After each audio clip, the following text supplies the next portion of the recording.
राधा स्वामी जी। बाणी बाणी अज्ञात अनामी सतनाम सतपुरुष की।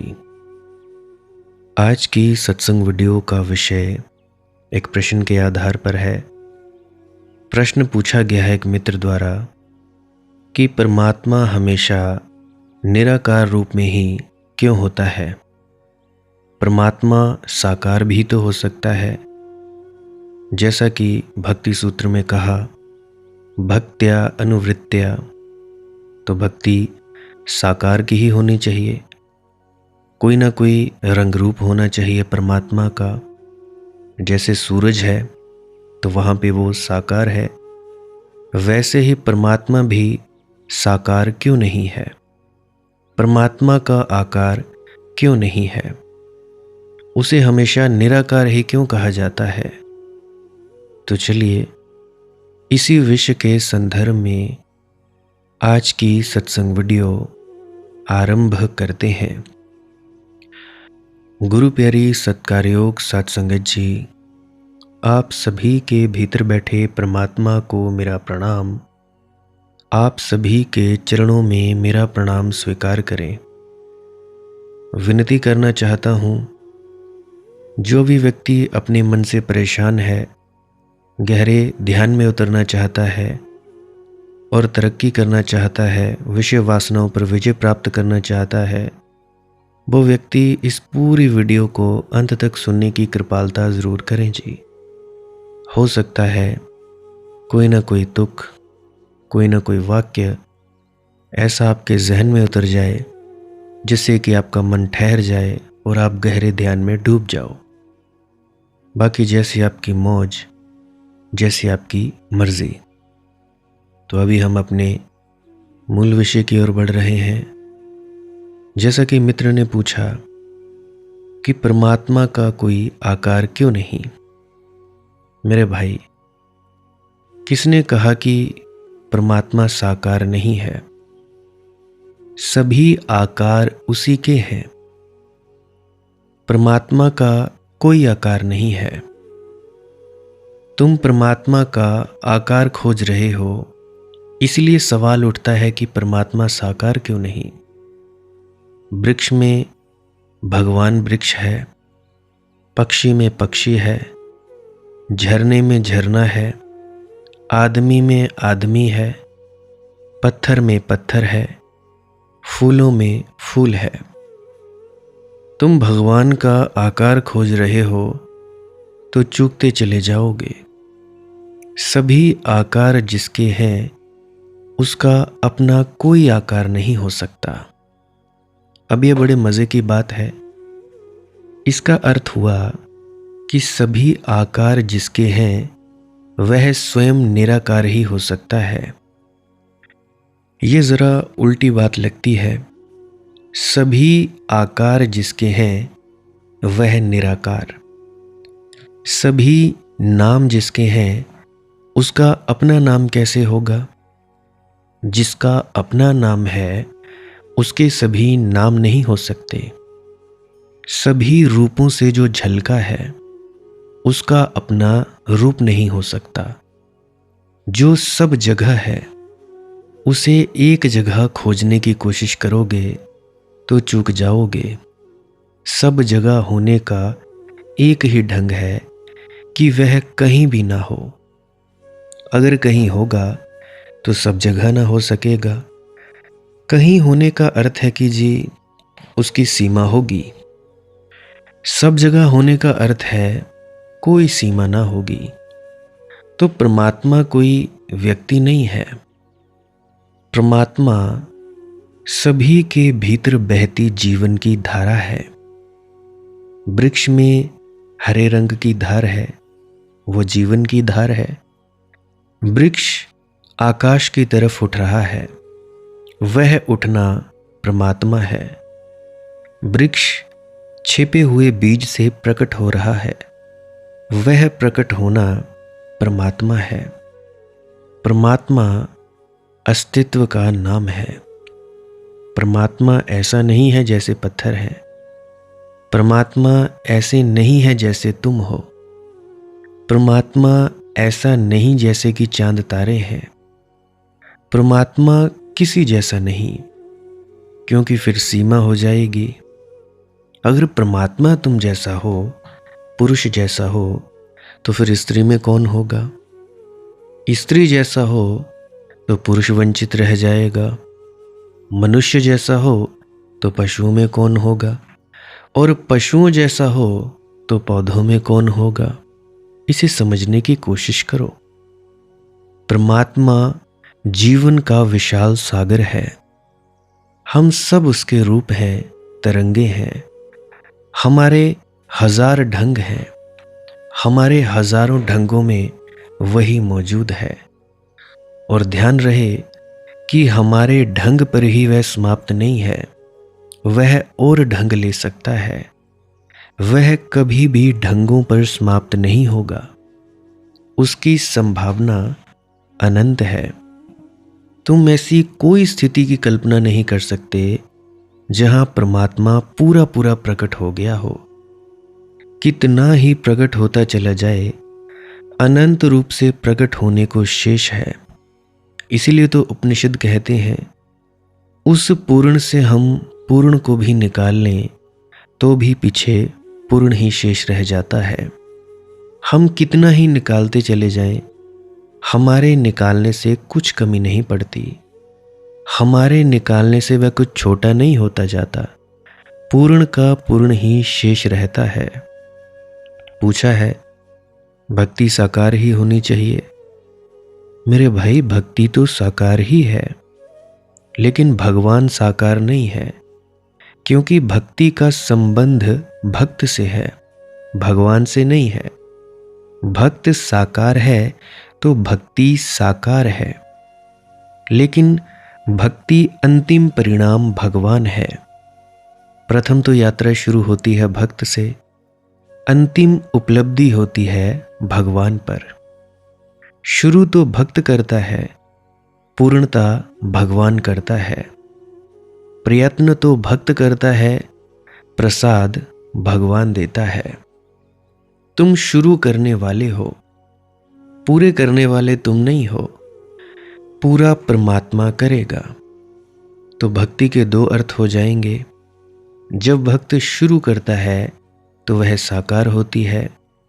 फिर जैसे जैसे भगवान भक्त में उतरने लगता है, निराकार होने लगती है। जब भक्त पूरा मिट जाता है, भक्ति शून्य हो जाती है, निराकार हो जाती है। फिर तुम भक्त को बैठकर मंदिर में घंटी बजाते ना देखोगे, किसी सत्संग सेंटर में जाते ना देखोगे। फिर अहिर्निश उसके प्राणों की धक धक ही उसकी घंटी है। फिर तुम भक्त को 5 नाम या राम राम चिल्लाते ना देखोगे, क्योंकि अब भक्त जो भी सोचे वही राम राम है। अब तुम भक्त को तिलक टीका लगाते ना देखोगे। अब तो भक्त ही स्वयं तिलक टीका हो गया। वह स्वयं लग गया। अब अपना कुछ बचा नहीं। अब तुम भक्त को मंदिर जाते ना देखोगे। हाँ, अगर तुम्हारे पास आंखें हों तो मंदिर को भक्त के पास आता देखोगे। अब तुम भक्त को भगवान को पुकारते ना देखोगे। अगर तुम्हारे पास सुनने वाले कान हो तो तुम भगवान को देखोगे कि पुकार रहा है भक्त को। भक्त ने शुरू की थी यात्रा, भगवान ने पूरी कर दी। तुम एक हाथ बढ़ाओ, दूसरा हाथ उस तरफ से आता है। इस तरह का हाथ साकार है, उस तरह का हाथ निराकार है। इसलिए तुम जिद मत करना कि उस तरफ का हाथ भी साकार हो, अन्यथा झूठा हाथ तुम्हारे हाथ में पड़ जाएगा। फिर तुम्हारे ही दोनों हाथ होंगे, इधर से भी तुम्हारा, उधर से भी तुम्हारा। उधर से आने वाला हाथ तो निराकार है, निर्गुण है। निर्गुण का ये मतलब नहीं है कि परमात्मा में कोई गुण नहीं है। निर्गुण का इतना ही मतलब है कि सभी गुण उसके हैं, इसलिए कोई विशेष गुण उसका नहीं हो सकता। निराकार का ये अर्थ नहीं कि उसका कोई आकार नहीं है। सभी आकार जो कभी हुए, जो हैं और जो कभी होंगे, उसी के हैं। सभी आकारों में ढल जाता है। किसी आकार में कोई अड़चन नहीं पाता। भक्त की तरफ से तो भक्ति साकार होगी, लेकिन जैसे जैसे भक्त परमात्मा के करीब पहुंचेगा वैसे वैसे निराकार होने लगेगी। और एक ऐसा पड़ाव आता है जहां भक्त की तरफ से सब प्रयास समाप्त हो जाते हैं, क्योंकि प्रयास भी अहंकार है। मैं कुछ करूंगा तो परमात्मा मिलेगा, इसका तो अर्थ हुआ कि मेरे करने पर उसका मिलना निर्भर है। इसका तो ये अर्थ हुआ कि यह भी एक तरह की कमाई है। इसका तो ये अर्थ हुआ कि अगर मैंने सिक्के मौजूद कर दिए तो मैं उसको वैसे ही खरीद कर ले आऊँगा जैसे बाजार से किसी और सामान को खरीद कर ले आता हूँ।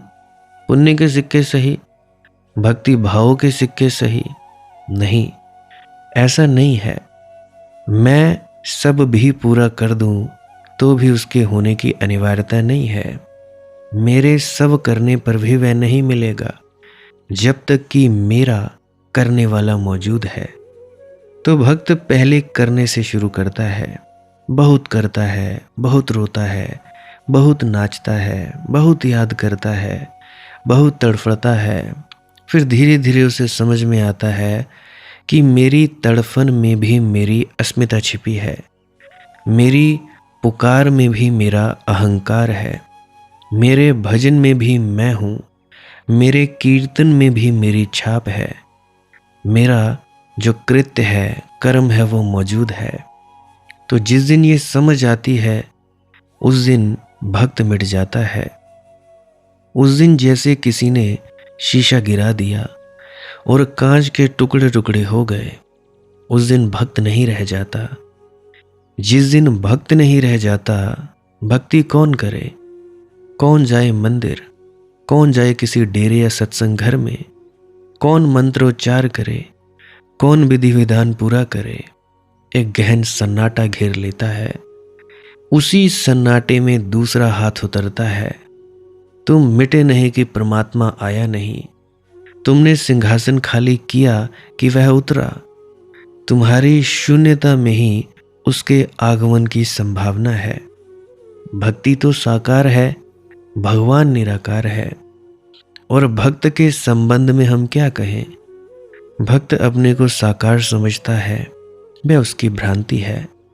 जिस दिन जानेगा अपने को भी निराकार ही पाएगा।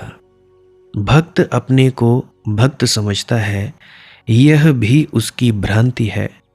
जिस दिन जानेगा उस दिन अपने को भगवान पाएगा। सब आकार स्वप्नवत है, निराकार सत्य है। आकार स्वप्न है, लेकिन हम जहाँ खड़े हैं वहाँ आकारों का जगत है। हम अभी स्वप्न में ही पड़े हैं। हमें तो जागना भी होगा तो स्वप्न में ही थोड़ी यात्रा करनी पड़ेगी।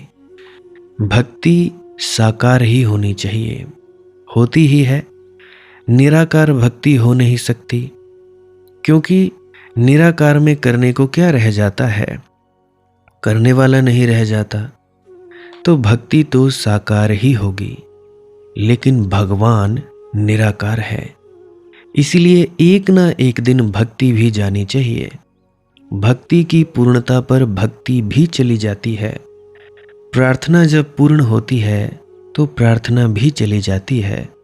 ध्यान जब पूर्ण होता है तो ध्यान भी व्यर्थ हो जाता है, हो ही जाना चाहिए। जो चीज़ भी पूर्ण हो जाती है वह व्यर्थ हो जाती है। जब तक अधूरी है तब तक ठीक है। मंदिर जाना होगा, पूजा करनी होगी, करना, लेकिन याद रखना कहीं ये ना भूल जाए कि ये सिर्फ शुरुआत है। ये जीवन की पाठशाला की शुरुआत है, अंत नहीं है। यह वारह खड़ी है, क ख ग है।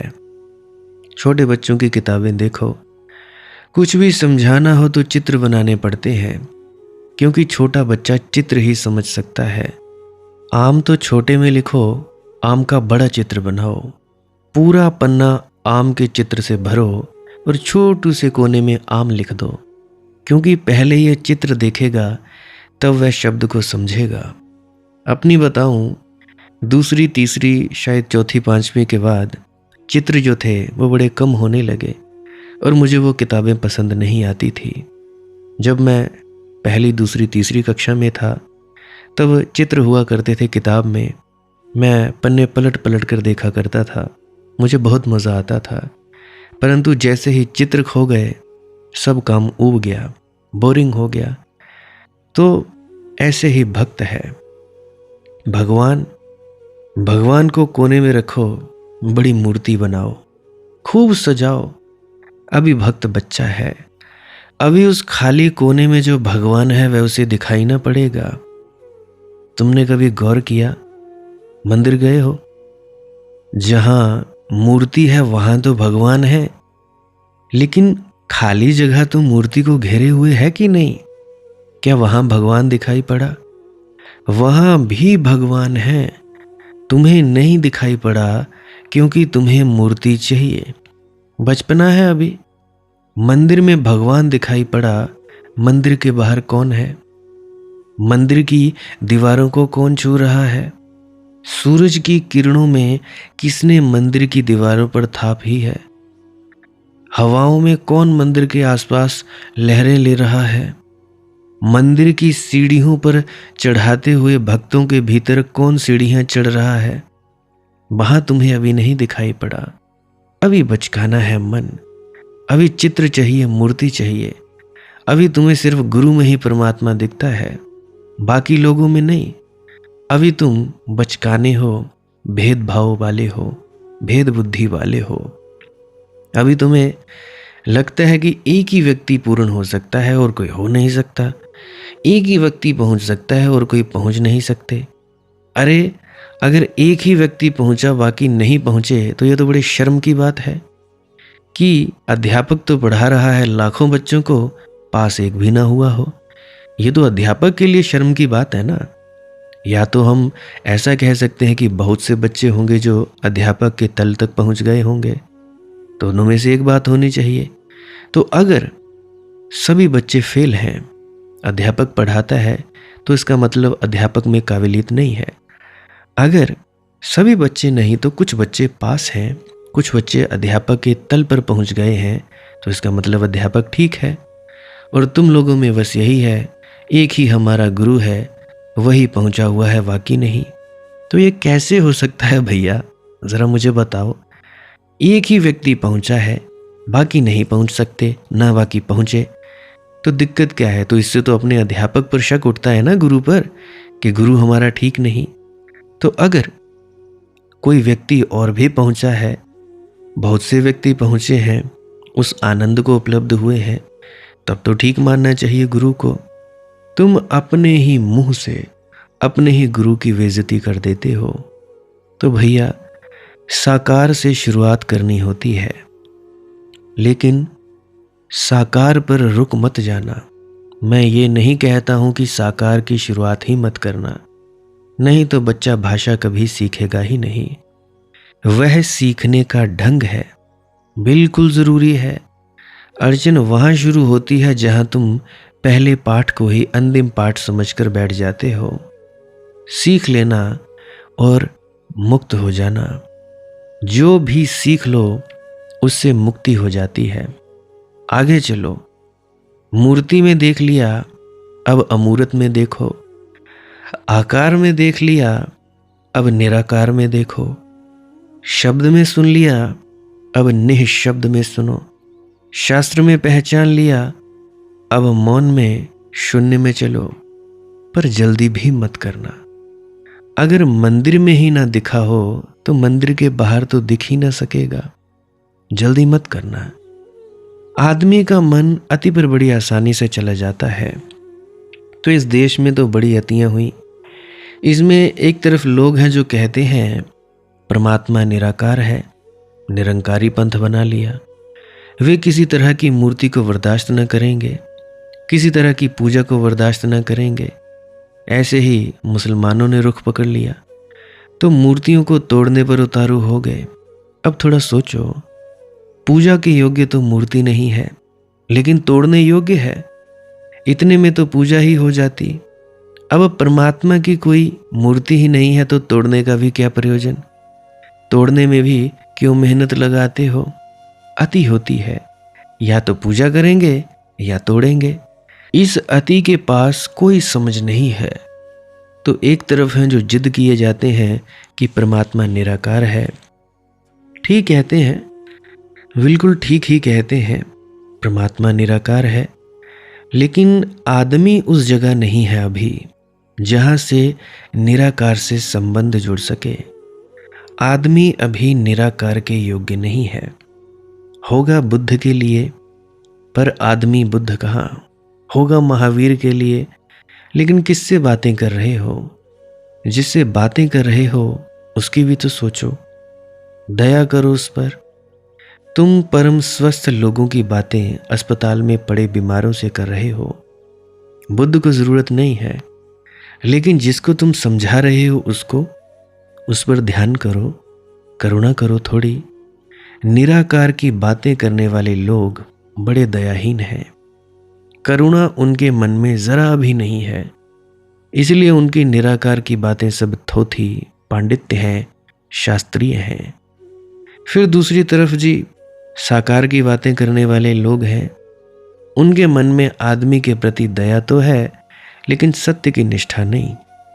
ठीक कहते हैं, इस आदमी को ले जाना है जिसका सारा चित्त मूर्तियों से भरा है, जिसके चित्त में सब आकार ही आकार हैं। उससे निराकार की अभी पहचान नहीं हो सकती। आकारों से ही संबंध जुड़ाना होगा, फिर धीरे धीरे छुड़ा लेंगे, सीढ़ी सीढ़ी चढ़ा लेंगे। छलांग ना हो सकेगी, सीढ़ी सीढ़ी यात्रा हो जाएगी। ठीक कहते हैं कि परमात्मा साकार है, लेकिन फिर जिद पैदा होती है। फिर जिद ये पैदा होती है कि परमात्मा साकार है, ये कोई अंतिम सत्य नहीं। तो फिर लोग मूर्तियों से ही बंधे रह जाते हैं। कुछ मूर्ति भंजक हैं, मूर्तियां तोड़ने में जीवन गंवाते हैं। कुछ मूर्ति पूजक हैं, मूर्तियों को सजाने में जीवन गंवाते हैं। मेरी तुम पूछते हो तो मैं तुम लोगों से कहूँगा, मुझे दोनों की बातों में सार है और दोनों की बातों में खतरा भी दिखाई पड़ता है। सार है दोनों की बातों में और खतरा भी दोनों की बातों में। तुम सार सार चुन लेना और खतरे से बच जाना। मेरा कोई मजहब नहीं है, मेरा कोई संप्रदाय नहीं है। तुम मुझे नहीं कह सकते कि मैं राधा स्वामी हूँ। तुम मुझे नहीं कह सकते कि मैं निरंकारी हूँ, या हिंदू हूँ, या मुस्लिम हूँ, या सिख हूँ, या ईसाई हूँ। मैं कोई नहीं, मैं कोई मजहबी नहीं। तुम मुझे नहीं कह सकते कि हाँ तू राधा स्वामी है। मैं वो भी नहीं, मैं कुछ भी नहीं। ना मेरा कोई संप्रदाय, ना कोई मजहब, ना कोई मैं किसी पंथ से जुड़ा हूँ। कोई पंथ नहीं रहा अब। पहले था, अब मेरे सब पंथ समाप्त हो गए। इसलिए मुझे कोई अड़चन भी नहीं है। किसी से भी सत्य, जहाँ भी सत्य हो वहाँ देखने में मुझे कोई अड़चन नहीं है। मेरा कोई आग्रह नहीं है, मेरे पास कोई कसौटी नहीं है जिस पर मैं तोलूं। मैं सीधा देख पाता हूँ। जो साकार की बात कहते हैं, ठीक कहते हैं, आधी मंजिल तक वे तुम्हारे साथ हो सकेंगे, बस आधी मंजिल तक। उसके बाद निराकार की बात तुम्हारे लिए महत्वपूर्ण होने लगेगी। तब तुम घिरे मत रह जाना, गिरफ्त में मत रह जाना। तब तुम ये मत कहना कि हम तो साकार की पूजा करते रहे अब तक, हम आकार को भीतर न प्रवेश करने देंगे। आंख बंद मत कर लेना जब निराकार पुकारे। ये मत कहना कि ये मेरी धारणा में नहीं है, ये तो हमारा शास्त्र नहीं है, हम तो मानने वाले साकार के हैं। आंख बंद मत कर लेना, पीठ मत फेर लेना, क्योंकि तुम्हारा साकार ही वहां ले आया है। उसको तो तुम अपनी साकार की सफलता मानना कि तुम्हारी पूजा पूरी हुई, तुम्हारी प्रार्थना सुनी गई। तो तुमने फायदा भी ले लिया, तुम खतरे से भी बच गए। तो साकार से तुम चलो, निराकार पर तुम पहुंचो। ऐसा अगर तुम्हारे जीवन में संतुलन हो तो कोई खतरा नहीं है। तो दूसरी तरफ लोग हैं, वे कहते हैं जब निराकार ही है आखिर में, तो हम पहले से ही निराकार क्यों ना माने। वे चल ही नहीं पाते। वे उन लंगड़े लोगों की तरह हैं जो वैसाखियों का सहारा लेने को राजी नहीं। तुमने देखा, पैर पर चोट लग गई हो, एक्सीडेंट हो गया हो, तो डॉक्टर कहता है जी वैसाखियों का सहारा ले लो या व्हीलचेयर ले लो। साल 6 महीने तुम वैसाखियों के सहारे चलो, फिर धीरे धीरे शक्ति वापस लौट आएगी। फिर धीरे धीरे वैसाखियां छोड़ देना, पैरों पर चलना। तुम डॉक्टर से ये नहीं कहते कि जब आखिर पैरों से ही चलना है तो अभी से हम बैसाखियों से क्यों चलें? नहीं नहीं नहीं नहीं, हम बैसाखियां छुएंगे भी नहीं। परंतु तुम कहते हो कि ठीक है वैसाखियों का उपयोग कर लेंगे। सब धर्म, सब संप्रदाय, सब पंथ, सब मत तुम्हारे उपयोग के लिए है। तुम उनका उपयोग कर लेना और तुम किसी के भी गुलाम मत बनना। कोई धारणा इतनी बड़ी ना हो जाए कि सत्य को ओट कर ले। मैं कोई राधा स्वामी मत का गुलाम नहीं हूं कि भाई मैं कट्टरपंथी हो जाऊं। मैं सत्य के ऊपर चलता हूं। मैं कोई हिंदुओं का गुलाम नहीं हूं या मुसलमानों का या सिखों का या ईसाइयों का। मैं कोई गुलाम नहीं हूं, ना मैं कट्टरपंथी हूं। जहां मुझे सत्य की झलक मिलती है, लगता है कि यह सत्य है, मैं वो बोल देता हूं। शुरुआत में मैं एक मत से जुड़ा, पैदा हुआ मत से जुड़ा, राधा स्वामी मत से आगे बढ़ता चला गया और एक वक्त आया जब ये शब्द भी खत्म हो गए। अब मुझे भी नहीं मालूम मैं क्या हूं, मैं कौन हूं, मैं कैसा हूं। मेरा कोई आकार नहीं, मैं ना कुछ हूं। मेरा कोई रंग नहीं, मेरा कोई गुण नहीं, मैं गुणातीत हूं, मैं शब्दातीत हूं, मैं सबसे परे हूं। मैं अनुभव का भी अनुभव हूं, अनुभव से भी परे हूं, अनुभव के अतीत हूं, उसके भी पार पार। साक्षी का भी साक्षी हूं, सबका साक्षी मैं वो हूं। अब मैं कुछ भी नहीं रहा। तो इसीलिए कोई धारणा इतनी बड़ी ना हो जाए कि सत्य को ओट कर ले। सत्य रहे, बाकी सब धर्म संप्रदाय मत इनका उपयोग ले लो, चिपको मत किसी भी चीज से। अगला प्रश्न है, आशीर्वाद क्या है? और गुरु जब शिष्य के सिर पर हाथ धरता है तब क्या प्रेषित करता है? और क्या आशीर्वाद लेने की भी क्षमता होती है?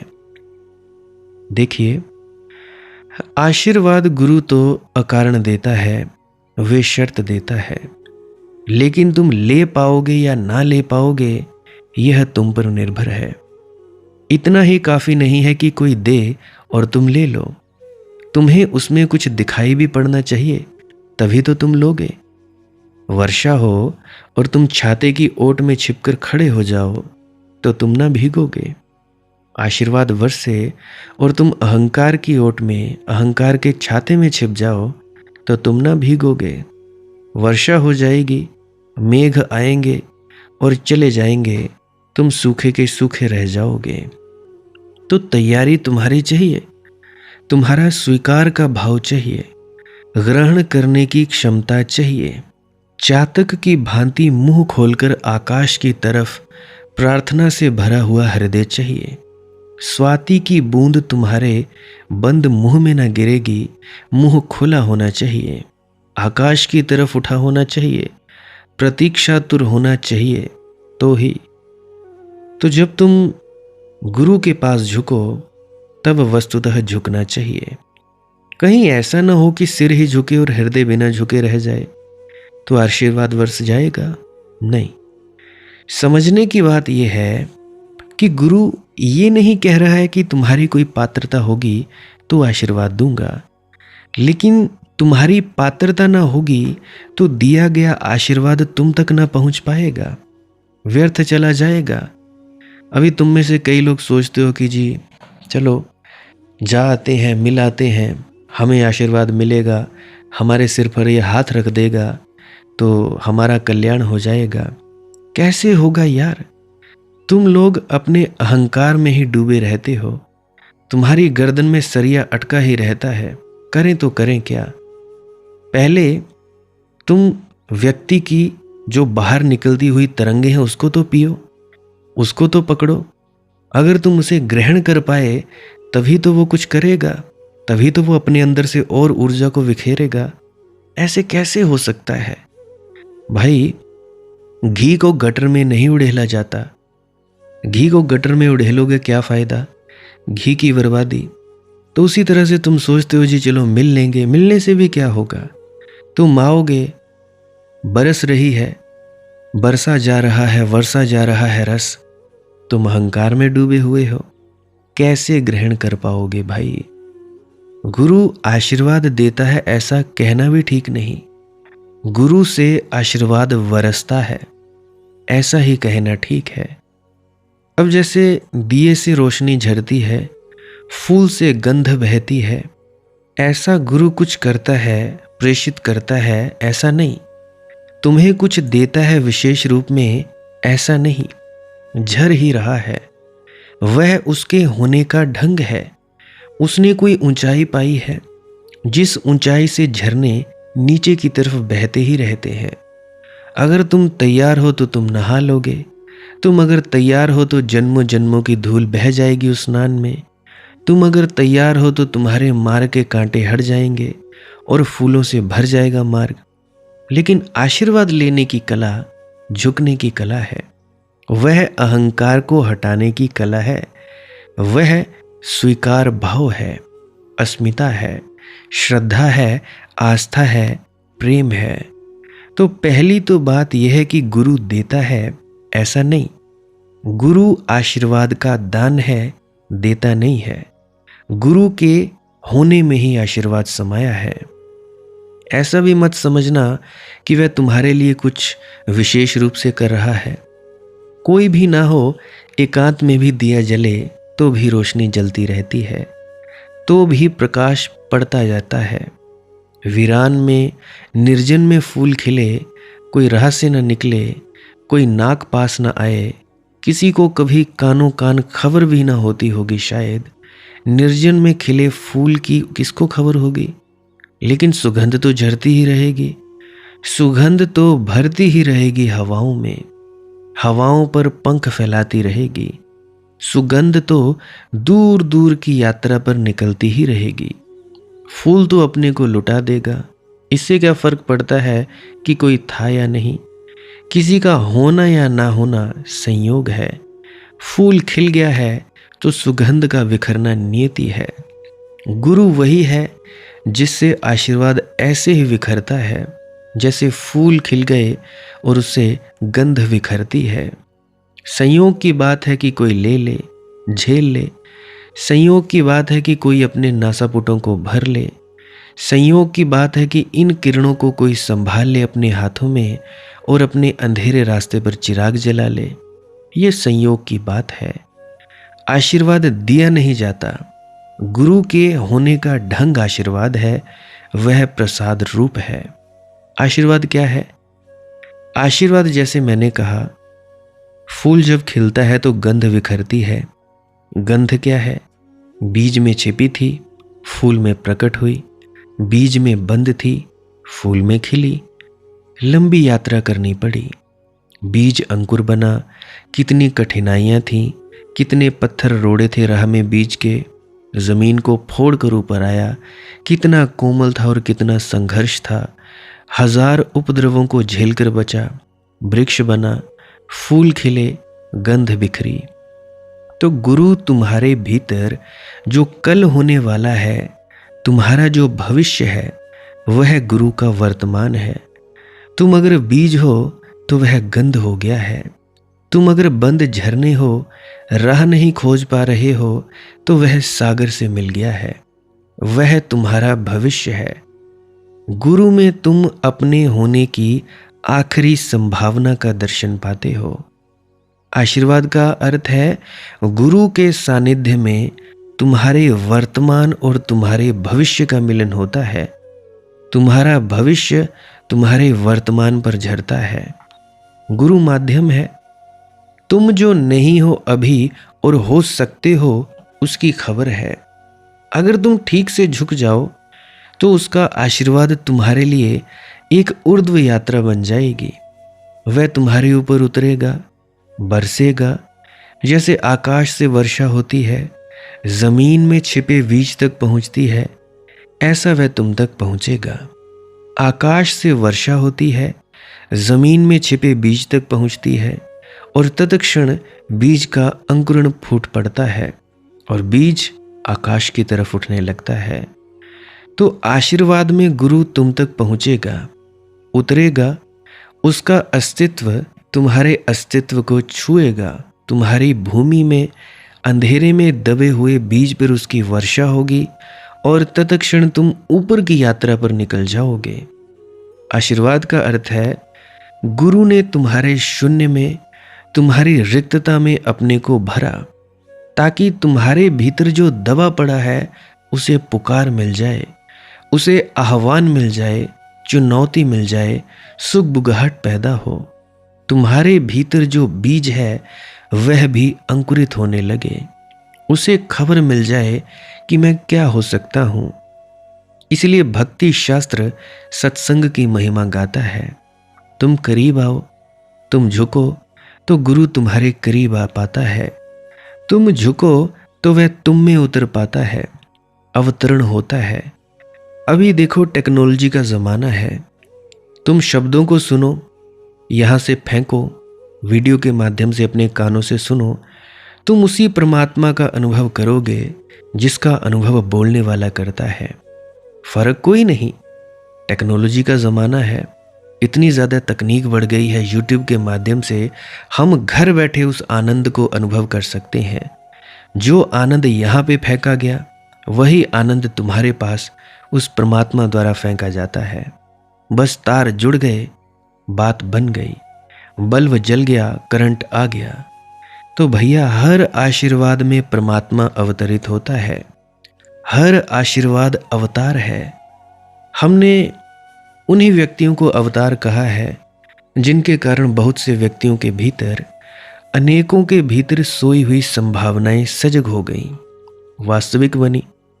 हमने उन्हीं व्यक्तियों को अवतार कहा है जो हमारे भीतर उस गहराई तक उतर सके जहां तक हम भी कभी नहीं पहुंच पाए, और जिन्होंने हमारी गहराइयों को छू दिया, तिल मिला दिया, जगा दिया, जिन्होंने हमारी नींद तोड़ दी।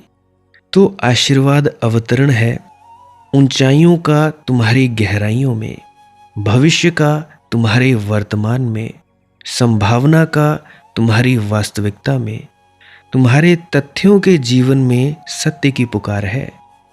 और आशीर्वाद अनूठी बात है, क्योंकि गुरु दिए जा रहा है, उसे कुछ करना नहीं पड़ रहा है, कोई मेहनत नहीं है जो उसे करना पड़ रहा है।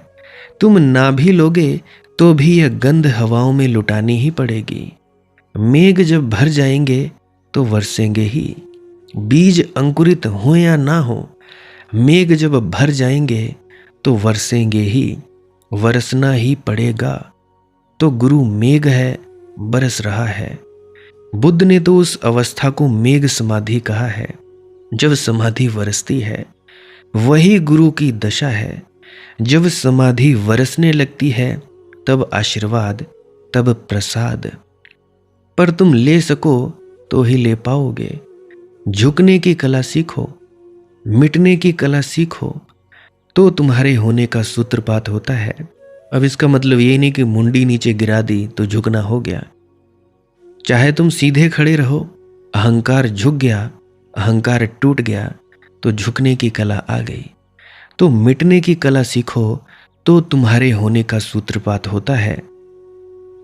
आखिरी प्रश्न लिखा है कि कल के वीडियो में अचानक कुछ खटा, सुनते सुनते मेरा ध्यान दो वाक्यों के बीच मौन पर केंद्रित हो गया और बड़ी गहरी और शीतल शांति का अनुभव हुआ।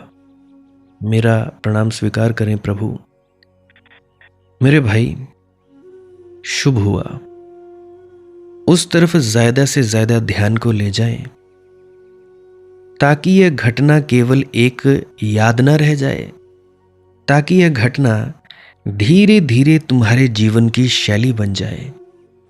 जैसे दो शब्द के बीच में ध्यान रुका, ऐसे ही जीवन के हर पहलू में जहां जहां अभिव्यक्ति है, वहां वहां दो अभिव्यक्तियों के बीच में कहीं सच्चा खंड है, सचखंड है, मोक्ष है। रात और दिन अभिव्यक्तियां हैं। अगर तुम दिन से बंधे रहे तो रात से डरे रहोगे, अगर रात से बंधे रहे तो दिन से परेशान रहोगे। रात और दिन के बीच में संध्या का काल है। इसलिए तो हमने इस देश में संध्या को प्रार्थना का समय चुना है। बीच में, ठीक बीच में, दुकान से ही मत बंधे रहना और मंदिर से भी मत बंध जाना। मंदिर और दुकान के बीच में कहीं बीच में तुम्हारा सत्संगी होना है। हर दो अभिव्यक्तियों और विरोधों, अतियों के बीच में मध्य में खोजते रहना, तो तुम्हारे जीवन में संयम का फूल खिलेगा। और यह घटना याद ना बन जाए, क्योंकि बहुत बार ऐसी घटनाएं घटती हैं। हम ऐसे अभागे हैं कि घट भी जाती हैं, झलक भी मिल जाती है, तो भी झलक को गहराई से नहीं गहराते। पकड़ में भी आ जाते हैं सूत्र, तो आकर खो जाते हैं। कई बार तुम्हारे हाथ में आंचल आ गया है, सत्य का आंचल आया और छिटक गया। तुम फिर झपकी लेने लगते हो, फिर याद भूल जाती है, फिर होश खो जाता है। तो भैया शुभ हुआ, सौभाग्य हुआ, प्रसाद का क्षण मिला, उसे गहराना, उसे जितना ज्यादा जहां जहां खोज सको खोजना, ताकि धीरे धीरे वह तुम्हें हर जगह दिखाई पड़ने लगे। उसी शून्य और शांति से तुम्हें परमात्मा के पहले दर्शन होंगे। उसी शून्य से निराकार का हाथ तुम तक आएगा। हाथ तैयार ही है आने को, तुम बस जरा एक कदम चलो, परमात्मा 1000 कदम तुम्हारी तरफ चलता है। जाते जाते एक और मुझे बात याद आ रही है। किसी ने पूछा कि जी, भक्ति सूत्र के रचयिता आप नारद जी को बताते हैं, तो उनके व्यक्तित्व को बताने की कृपा करें, क्योंकि टीवी में तो हमने देखा है कि नारद को चुगलीखोर बताया गया है कि वो चुगलियाँ ही करते थे, परंतु जो आपने बताना शुरू किया है तो उससे तो ऐसा नहीं लगता। तो कृपया इस पर प्रकाश डालने की कृपा करें। देखिए, मैंने जानबूझकर नारद जी की कोई बात नहीं की, सोचकर ही छोड़ा, क्योंकि भक्त का कोई कर्तव्य नहीं होता और ना ही व्यक्तित्व होता है। भक्त तो एक मौन है, एक शून्य निवेदन है। भक्त कुछ करता नहीं, इसलिए कोई कर्ती तत्व नहीं होता। भक्त तो एक आनंद है, एक गीत है, एक नृत्य है, एक अहोभाव है। बड़ा सूक्ष्म है भक्त का अस्तित्व। ना तो कोई कर्तृत्व है, ना कोई अभिव्यक्ति है, क्योंकि भक्त तो एक खाली बांस की खोखली पोंगरी की तरह है। क्या व्यक्तित्व, खाली जगह है जहां से भगवान को जगह देता है, जहां से भगवान उससे बहने लगते हैं। नारद जी पर इसलिए मैंने कुछ नहीं कहा, और इसलिए नारद जी के संबंध में ना मालूम कितनी कथाएं प्रचलित हैं। नारद जी के व्यक्तित्व को समझा ही नहीं जा सका। समझने के लिए जगह नहीं है, समझने के लिए आधार नहीं है। एक परंपरा कहती है कि वे परम मुक्ति को उपलब्ध नहीं हुए। क्यों? क्योंकि नारद जी में बुद्ध जैसा व्यक्तित्व दिखाई नहीं पड़ता, ना महावीर जैसा व्यक्तित्व दिखाई पड़ता है। नारद जी ऐसे सुलझे हुए मालूम नहीं होते जैसे बुद्ध सुलझे हुए मालूम होते। नारद बड़े उच्च मालूम होते हैं। कथाएं कहीं चली जाती हैं कि पृथ्वी और स्वर्ग के बीच में ना केवल खुद उलझे हैं, दूसरों को भी उलझाते रहते हैं। तो नारद जी का व्यक्तित्व साफ साफ नहीं है। बुद्ध साफ साफ उस पार हैं, समझ में आते हैं। नारद ना इस पार ना उस पार, कहीं बीच में डोलते हैं। कितनी कथाएं हैं। नारद स्वर्ग जा रहे हैं, वैकुंठ जा रहे हैं, वैकुंठ से जमीन पर आ रहे हैं, दो लोकों के बीच में। मेरे लिए उतना ही इंगित है कि दो किनारों के बीच में व्यक्तित्व बड़ा उलझा हुआ मालूम पड़ता है। एक ही किनारे पर इतनी उलझन है। दो संसारों के बीच में जो जिए, एक पैर यहाँ रखे, एक वैकुंठ में रखे, उसकी उलझन तुम समझ सकते हो। लेकिन वही मेरे लिए परम सत्संगी होने का रूप है, जो दो अतियों के बीच अपने को संभाल ले। एक किनारे पर बस गए, वह भी कोई सुलझाव हुआ, या दूसरे किनारे पर हट गए, वह भी कोई सुलझाव हुआ। सेतु बनना चाहिए जिस पर दोनों किनारे जुड़ जाएं। तो नारद जी सेतु है, इस तरफ से देखो तो बिल्कुल संसारी हैं, और उस तरफ से देखो तो भैया उनसे बड़े परम बीतराग पुरुष कोई नहीं है। परंतु तुम उस तरफ से नहीं देख पाते, उस तरफ से मैं देख रहा हूं। उस तरफ से देखो तो परम बीतराग पुरुष है। इसी तरफ से देखा गया है। इसी किनारे पर खड़े हुए लोग देखते हैं कि यह सेतु तो नहीं जुड़ा है, इसी किनारे पर जुड़ा है, दूसरा किनारा तो दिखाई नहीं पड़ता। तो नारद जी संसार से जुड़े मालूम पड़ते हैं, संसारिक मालूम पड़ते हैं। उनके आसपास रची गई कथाएं इन किनारों के लोगों ने रची हैं। मैं तुमसे उस किनारे से कह रहा हूं कि नारद जी सेतु हैं। नारद जी बड़े अनूठे रहस्यपूर्ण व्यक्ति हैं। उनका अनूठापन यही है, उनकी अद्वितीयता यही है कि वे एक तरफा नहीं है, एकांगी नहीं है। महान समन्वय उनमें सिद्ध हुआ है। फिर सारी कथाएं कहती हैं कि वे कुछ उलझाव का ताना बाना बुनते रहे हैं। लोकमानस में उनकी जो प्रतीति है वह कुछ चुगलखोर जैसी है। यह भी अकारण नहीं बन गई होगी। लोकमानस में उनकी जो प्रतीति है वह कुछ चुगलखोर जैसी है, यह भी अकारण नहीं बन गई होगी। क्योंकि कोई भी बात बनती है तो उसके पीछे कुछ न कुछ कारण होगा। हजारों सालों तक करोड़ों लोग जब ऐसी कहानियां गढ़ते रहते हैं तो उनके पीछे कहीं ना कहीं कोई सूत्रपात होगा, कहीं ना कहीं कोई आधार होगा। आधार है, जब भक्त अपने को परमात्मा के हाथ में सौंप देता है तो वह जो करवाए वह करता है। फिर वह ये भी नहीं कहता कि ये बात जंचती नहीं, ये करनी ठीक नहीं होगी। फिर वह असंगतियां भी करवाए तो असंगति भी करता है। छोड़ने का अर्थ ही होता है पूरा छोड़ना। फिर उसमें हिसाब नहीं रखता। वह झूठ भी बुलवाए तो भी भक्त ये नहीं कह सकता मैं ना बोलूंगा, क्योंकि भक्त है ही नहीं। वह कहता है तेरा झूठ सो तेरा झूठ मेरे सच से भी ज्यादा बड़ा है। इसे थोड़ा समझना, मेरा सच भी तेरे झूठ से छोटा होगा, तेरा झूठ भी मेरे सच से बड़ा होगा। फिर तू करवा रहा है तो जरूर कोई कारण होगा। फिर तू ही जान ये हिसाब कौन रखे। तो नारद जी के व्यक्तित्व में संगति नहीं है। यहाँ की बात वहां पर कर रहे हैं, बढ़ा चढ़ा कर कह रहे हैं, कभी घटाकर कह रहे हैं, कभी जोड़कर कह रहे हैं। इसलिए स्वभावतः लोकमानस को यह लगता है कि ये व्यक्ति और मुक्त तो थोड़ी अड़चन मालूम होती है। मुक्त के संबंध में हमारी धारणाएं हैं कुछ। नारद जी सब धारणाओं को तोड़ देते हैं, क्योंकि नारद अपने को सब भांति समर्पित कर देते हैं। परमात्मा की इस विराट लीला में, इस बड़े खेल में, इस बड़े नाटक में वे अपना कोई व्यक्तित्व लेकर नहीं चलते। वे वह जो करवाता है करते हैं, इतना ही इंगित है। वह अगर झूठ भी बुलवाए तो झूठ भी बोल देते हैं। लेकिन नारद ने झूठ नहीं बोला है, परमात्मा की लीला के अंश हो गए हैं। इस बात को लोकमानस न समझ पाए, यह भी स्वाभाविक है। लेकिन इतना बड़ा सूत्र, इतना बड़ा नाटक चलता हो तो उसमें नारद जैसे व्यक्तित्व की भी जरूरत है। वह भी कोई कमी पूरी करता है। नारद के बिना कथाएं अधूरी रह जाएंगी। नारद जी के बिना नाटक सूना सूना होगा। नारद जी कुछ महत्वपूर्ण सूत्र का काम पूरा करते हैं, पर नारद जी के व्यक्तित्व की बात इतनी ही है कि उन्होंने छोड़ दिया है, वह जो करवाए सो ठीक। उनका रूप जो लोकमानस में है वह ये है कि वे अपना एक तारा लिए इस लोक से उस लोक के बीच डोलते रहते हैं।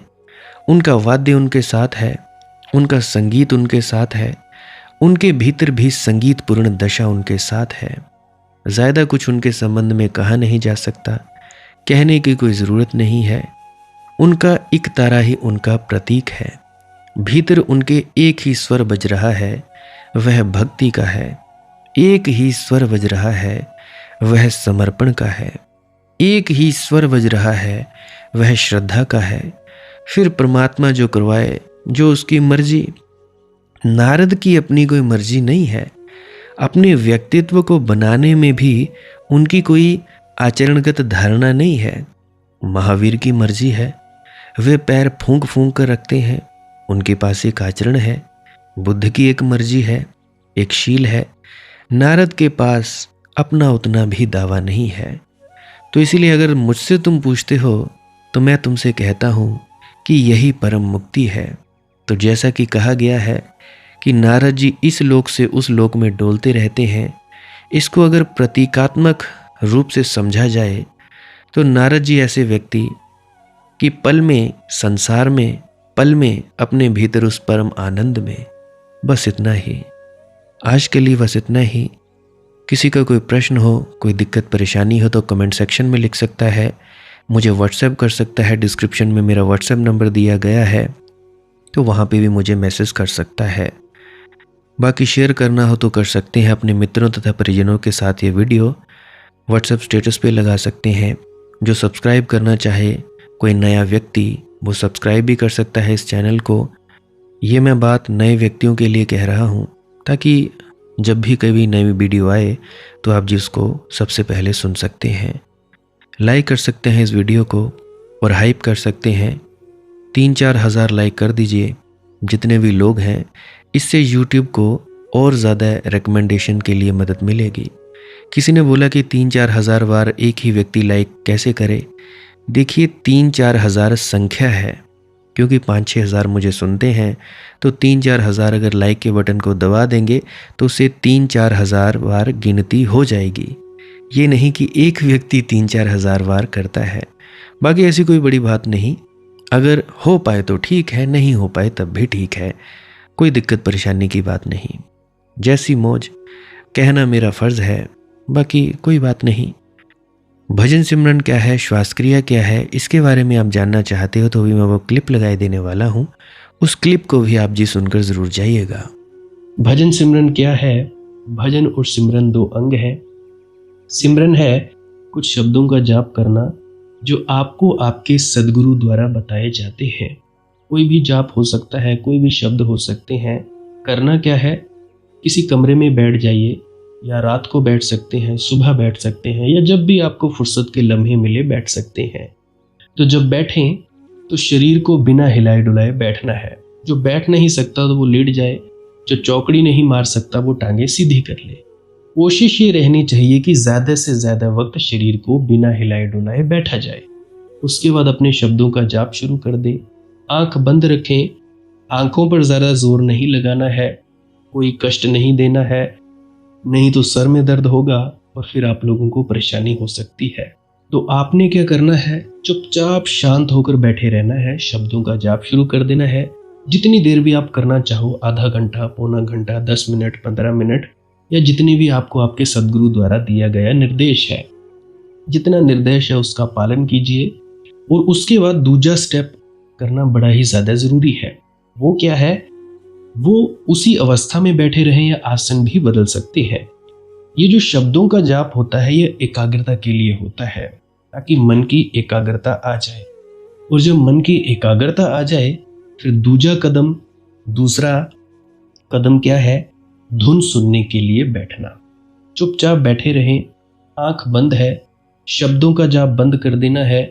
और अगर कोई भी आपके गुरु महाराज है, उनको आप स्मरण कर रहे थे, याद कर रहे थे, आंखों के सामने शक्ल ला रहे थे, तो उसको लाना बंद कर दीजिए।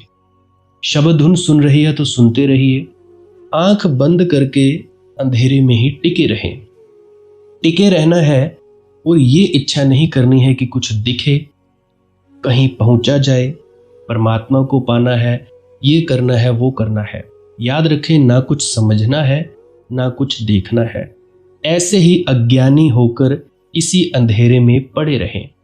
इसी अंधेरे में पड़े रहना है बस। उसके बाद जो होगा सो होगा। और अगर कोई अनुभव हो भी गया तो इससे ये नहीं कि अगली बार फिर से कामना करनी है कि ये वैसे ही हो। कामना ही सबसे बड़ी अड़चन है, इच्छा ही सबसे बड़ी अड़चन है, किसी चीज की तृष्णा करना ही सबसे बड़ी अड़चन है, मांग ही वासना है।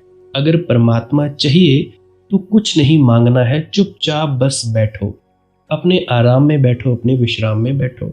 धीरे धीरे धीरे वो होगा जो होना चाहिए। अगर मैं ज़्यादा बोलूँगा तो आप लोग फिर से उसकी कल्पना कर लोगे कि जी ऐसा होता है, खंड ब्रह्मांड ऐसे होते हैं, चांद तारे दिखेंगे, फलाना ढिकाना, तो मैं ऐसा नहीं कहूँगा। मैं बस इतना कहूँगा, जो कुछ दिखता है, कुछ भी दिख जाए, वो मन है, वो माया है।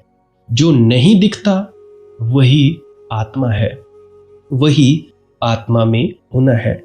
अब जैसा कि तुम लोग इसी अंधेरे में टिके रहोगे, टिके रहोगे, टिके रहोगे, तो कुछ दिनों के बाद या महीनों के बाद एक प्रकाश आएगा।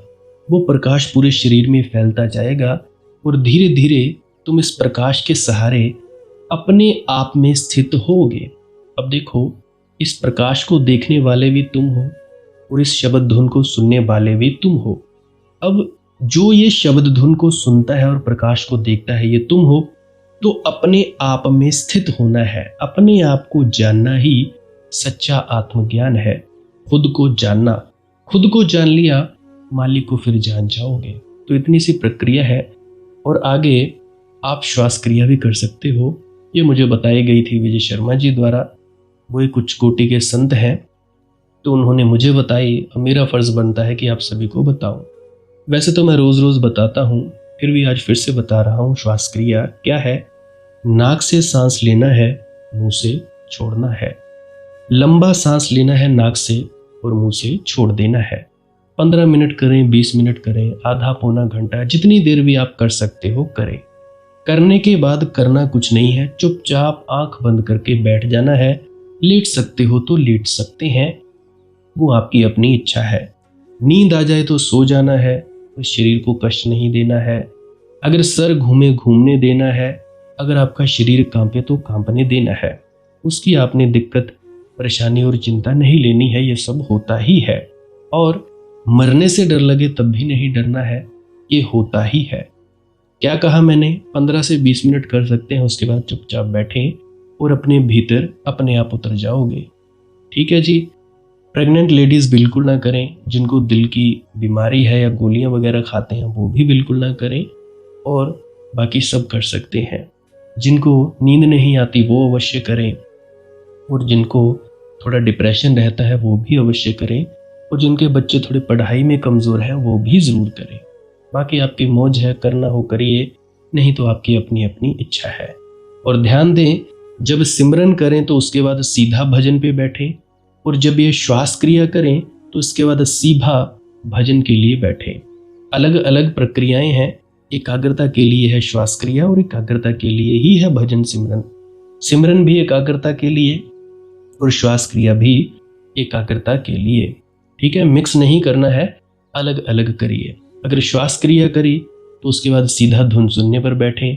अगर सिमरन के शब्दों का जाप किया उसके बाद फिर से धुन सुनने पर बैठें। बाकी आपकी अपनी मौज है, जो आपको रुचे वो कर सकते हो। अगर धुन सुनने लगे तो धुन सुनने पर ही डायरेक्ट बैठा जाए, परंतु श्वास क्रिया मत छोड़ना, क्योंकि श्वास क्रिया करने से शारीरिक, मानसिक और आध्यात्मिक लाभ मिलता है। तो बाकी आप कीजिए, आपकी मौज है। राधा स्वामी जी।